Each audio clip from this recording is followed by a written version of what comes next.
John, I want to thank you once again for addressing the convention body. I know it seems like you're always up here, and I'm going to try and make sure for 2012 that you get to stay in your seat. All right.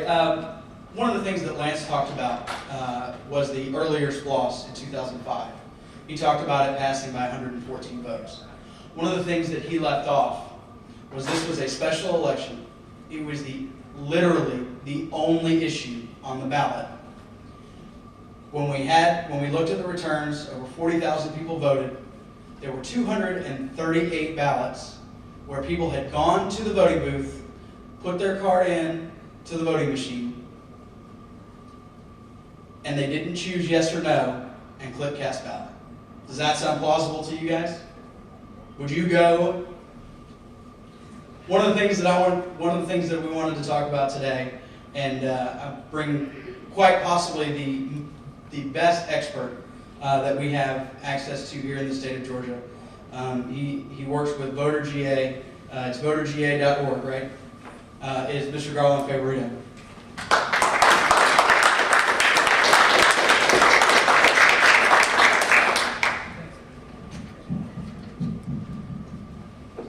Thank you, Brad. You stole my thunder there. I was kind of saving that for when I was going on punchlines, but that's okay. It's a real honor for me to be here today. It's also a particular honor to be here and speaking between John and Chuck. That's an honor for me because I voted for both those guys.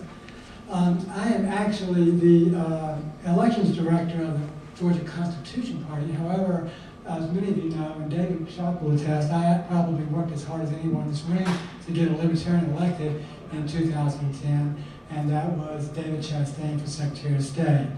So we worked really, really hard on that. I thought David was a great candidate, not just for Libertarians, but for independents, for voter GA causes, and for the people, just the people who haven't lost their voice in government. Here's a little trivia question. I bet nobody in the room knows.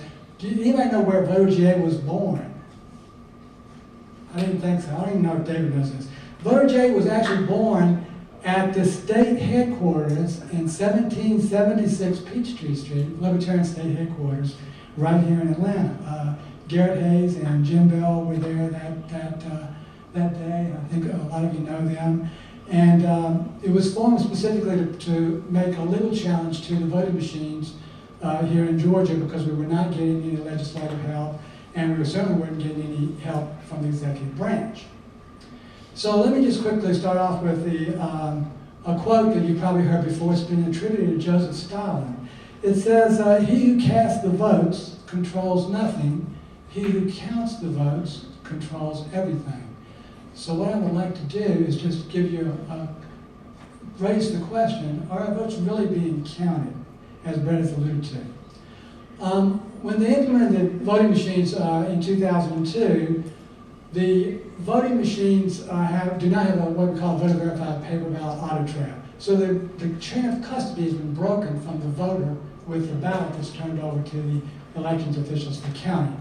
So what that means is that you as a voter cannot verify that what is on your ballot was actually recorded as the ballot of record inside the computer and also in the memory card.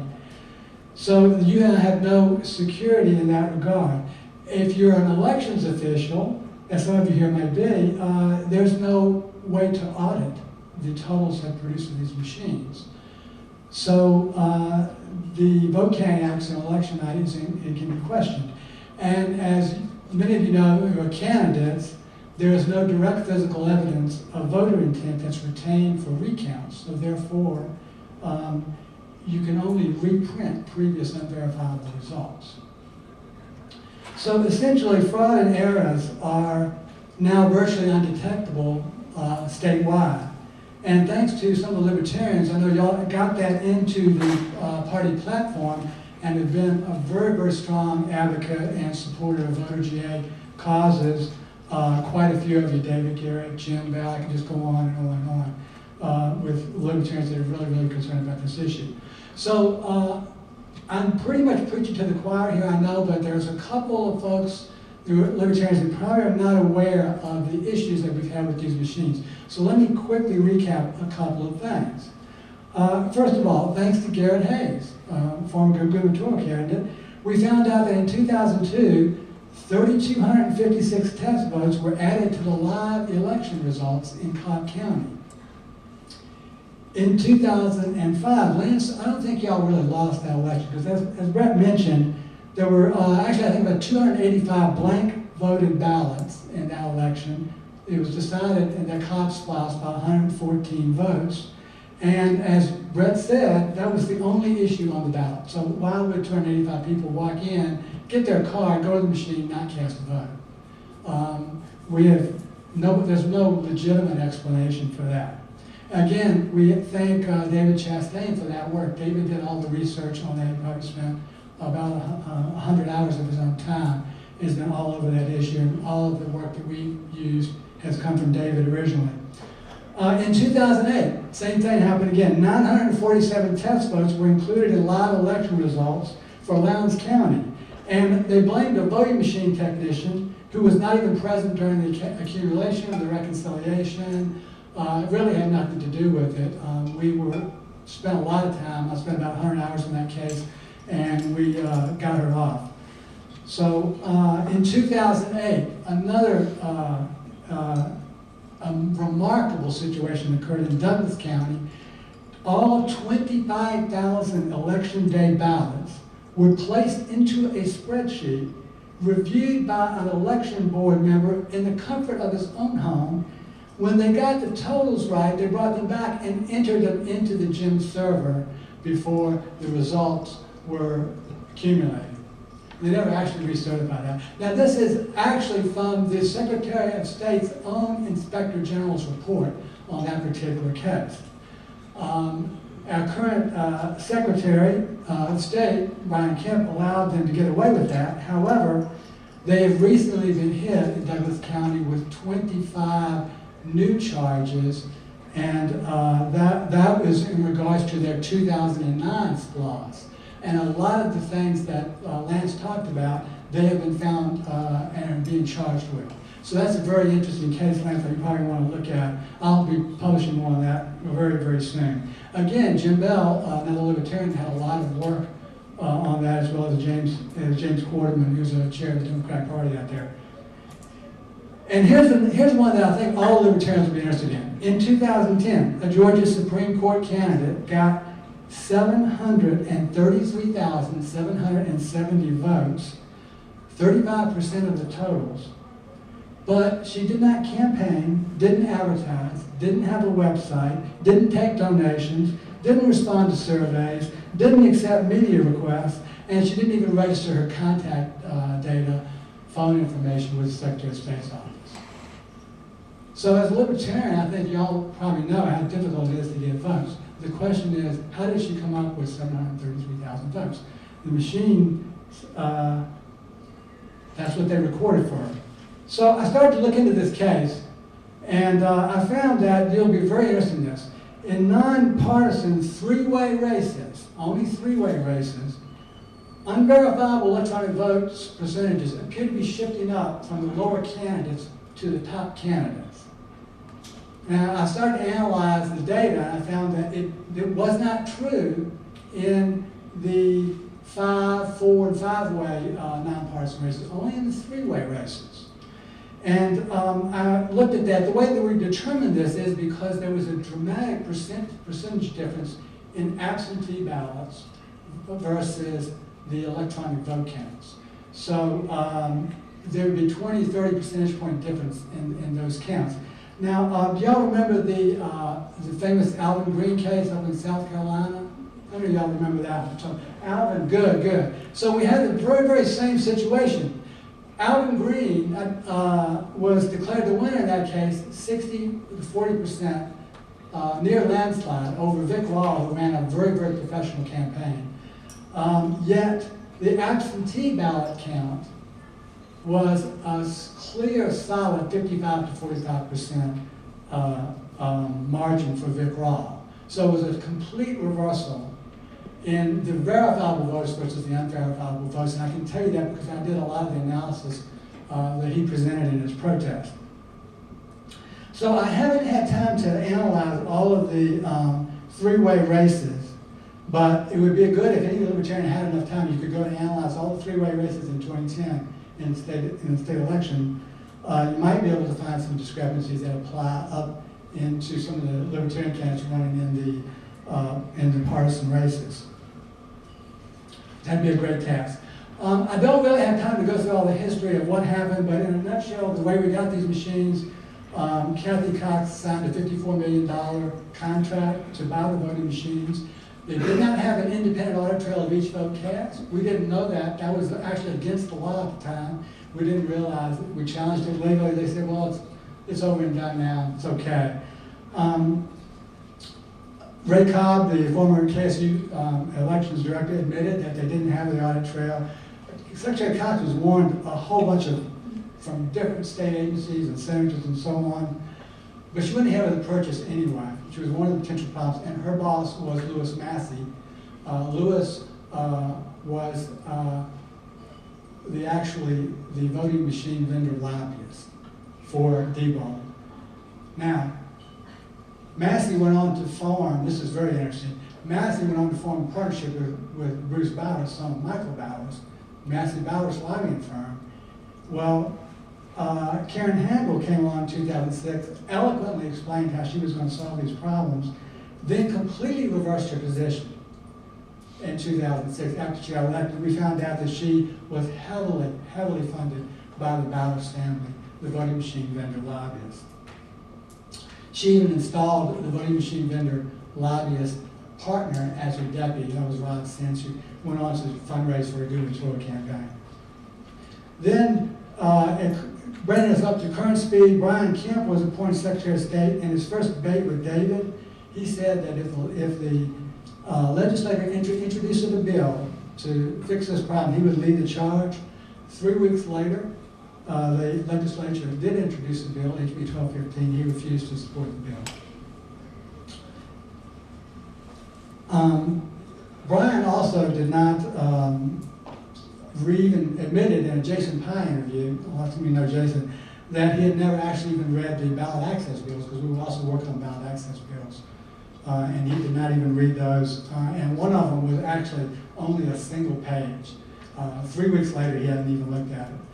So just to kind of wrap up here, Georgia is ranked as having the worst voting systems in the country, and we're also ranked as having the worst and most restrictive ballot access laws in the country. That's the bad news. Now there is some good news that's coming out. One is Secretary Kemp did establish an election advisory council. Now this is supposed to be nonpartisan, but there are about 16 people on it, and most of them, the majority, are either Democrats or Republicans. However, there were a couple of really, really thrilling appointments that I thought were really great. One of them happens to be sitting in this room, and his name is Professor David Schott. He is on that council.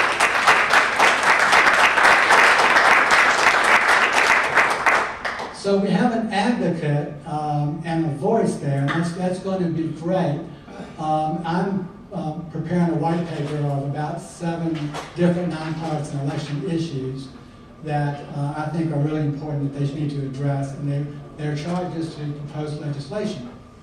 So another member of that council is Rusty Kidd. He's an independent, I think the only independent in the House right now.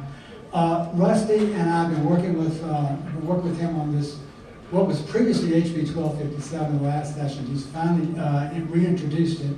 It's HB 494. I'm sure you'll be interested in this. It will remove all of the petitioning requirements in the state of Georgia for any candidates. So Libertarians will be able to run for U.S. House, State Senate, no petitioning requirements at all. What bill is that? It's House Bill 494.